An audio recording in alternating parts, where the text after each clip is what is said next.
With us, our old buddy Alex Lawson, the executive director over at Social Security Works, strengthensocialsecurity.org or socialsecurityworks.org, SS Works on Twitter and ALaw202 on Twitter.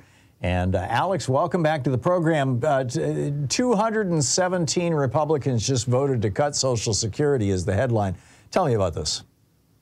Yeah, so last week, first, Tom, thanks for having me, as always. Last week was a busy week in Washington, D.C. The Republicans working as hard as they could to ram through the House a bill that would devastate Social Security, the Veterans Affairs, so the VA and the Social Security Administration. I mean, just absolutely devastating cuts. And they would spur office closings across the country. I mean, I think, you know, Tom, you and I have seen stuff like this before where the Republicans are demanding cuts and they're calling them anything but cuts, right? Spending caps, But I do think that something that's new here is just how, I don't know, like crazy the magnitude of what they put in there is. And I think it is the only way that McCarthy could get to the votes that he needed to get to, right? He literally gave just the Marjorie Taylor Greene caucus whatever they asked for. Right, the sedition caucus.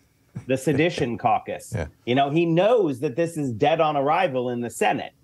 So his pitch was literally like, oh, don't worry about it. You can vote for these things because you know, it's actually the negotiation is going to move over to the Senate. But the truth is, I mean, these guys just voted to cut Social Security and veterans benefits, 217 of them. Almost the entire caucus, Tom, voted for it. They didn't talk about it. They didn't muse about it.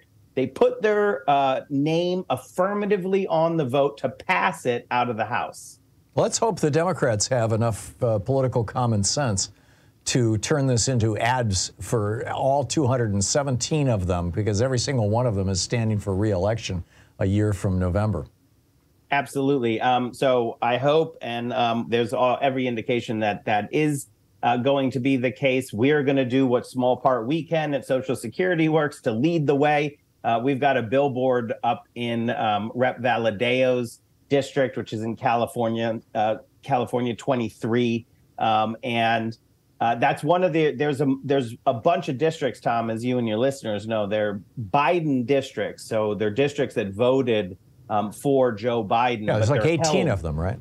Exactly. And those are the ones where it's actually, you know, it's a Biden district by plus something. There's another like 17 of them where it's just barely a Trump district, right? So the playing field for the Republicans that they have to defend is pretty large. And we've got a billboard up today.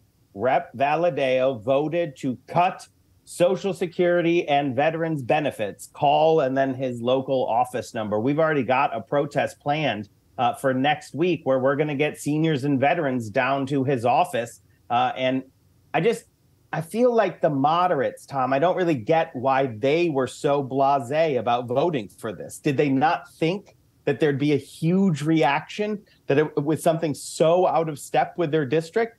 It's sort of mind-boggling when, you know, people make such huge missteps. But they understand the media, Alex. The math that they're doing is that if Democrats had voted to give I don't know, nationally, free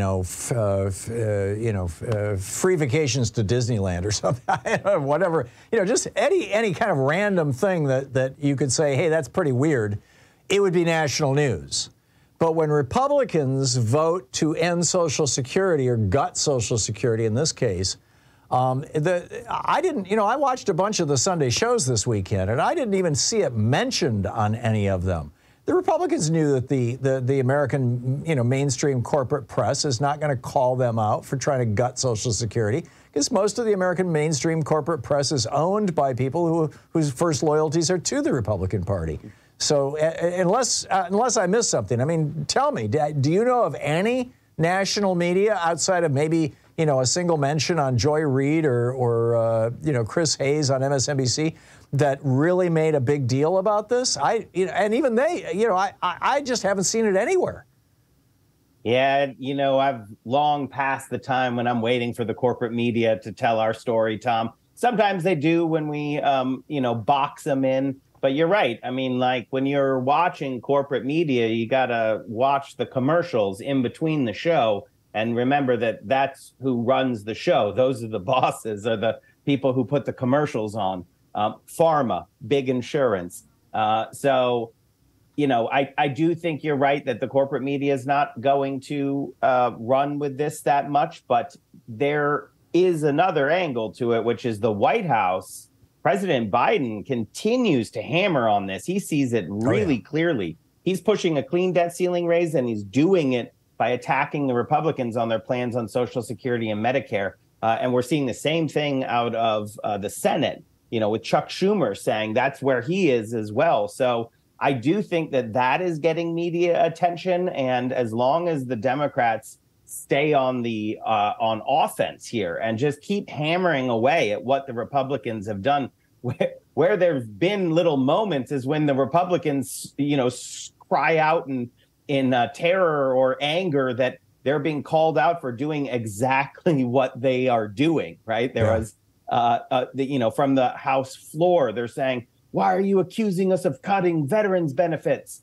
And everyone's like, because you are, man. That's what's in there. That's what's in there. It's what you did. Yeah.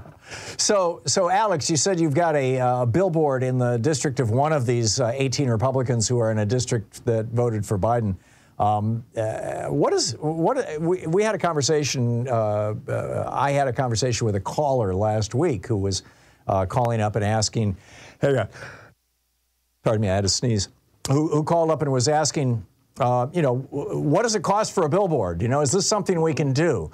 First of all, what does it cost? And I'm assuming that people can support you at socialsecurityworks.org if they want to kick in for, chip in to help out with these kind of things. But is it something that even local activists can do? Our billboard, I remember years ago, more than a decade ago when I was doing local radio here in Portland, we could buy billboards for, a few $100s a month on the main freeways through Portland. It was a little over $1,000 a month. They weren't that expensive. What's happened to the price of billboards? It depends on your media market, obviously, Tom, as you know. They're a little more expensive than that. But a few grand for, a good placement. Yeah. The key thing that I would note, though, is I don't think grassroots activists, unless there's a really good shtick, right? Like unless you got a really good angle, like the billboard right above their office or something. Mm-hmm. I actually think grassroots wise, the best thing to do is to just gather. You don't need many, gather 4 people and go to their offices, right? Go to their local district offices with signs that you just made on poster board, hands off our Social Security and let the media know. Exactly. I think that has a lot more impact for the grassroots. So what we're always trying to do with our billboards is actually sort of signify that we're doing something in that district. And then we try to move it to a billboard truck so that we can have the truck sort of follow the Republican around or show up at the protests outside their office more as a way of showing the grassroots that, we're working on this. So definitely you can come to socialsecurityworks.org and plug into all of our activities. We are going to grow this campaign with our partners and allies in the districts into every single one of those districts. There's already some amazing work being done on that front. WFP in New York, the California Alliance for Retired Americans in California, for example, and we're going to partner with both of them. But really, I think the thing to do if you are grassroots and you're angry and you're looking to get involved is get organized. Find an organization that's doing stuff in your area, local, indivisible, the Working Families Party I just mentioned, or an organization like California Alliance for Retired Americans. Local Democratic Party. Local Democratic Party. Find your people, get organized, and stand shoulder to shoulder with them. Right. And if you can get the media to show up at an event about these Republicans voting to cut Social Security, you just damaged that person's ability to get reelected by a sizable amount. So do not discount what you can do by just getting the word out about what these Republicans are up to. Amen. We're talking with Alex Lawson, Executive Director of Social Security Works. And Alex, as you recall from back in the days when you used to fill in for me here on this program, I am coming up against a hard break here in about a minute and a half. But I did want to ask you, what is the state of play with Social Security right now? The leadership of the Social Security Administration, the possibility of raising the cap, possible legislation, the possible success of Republican attacks on Social Security. Where are we at? I think, it's really dangerous. You and your listeners understand this setup: a Democrat in the House, Republicans in control of the Democrat in the White House, Republicans in control of the House, holding the debt ceiling hostage. This is the most dangerous setup for Social Security. So it's very possible that they could ram through something tied to, a full-scale economic collapse that otherwise they couldn't do through regular order. That could be direct cuts. We're hitting them pretty hard. So I think a more likely alternative is that all these sensible people, will start trotting out on the Sunday shows and talking about a commission, a fast track commission. Yes, so that I'm hearing right. That. I mean, I remember Simpson Bowles, or Bowles Simpson, the BS commission. Right.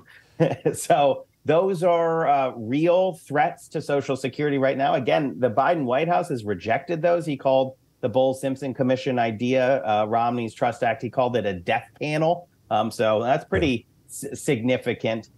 This is a real fight right now, and we have to defeat all of the Republican attacks using the debt ceiling as a hostage. But all we have to do to do that is let people know that's what they're doing. They're holding the world economy hostage so that they can steal your Social Security and Medicare. Right. Make them defend that. Yeah, I'm with you. Alex Lawson, socialsecurityworks.org is the website. Be sure to check it out. SS Works on Twitter. Alex, thanks so much for dropping by. It's always great speaking with you. Thank you.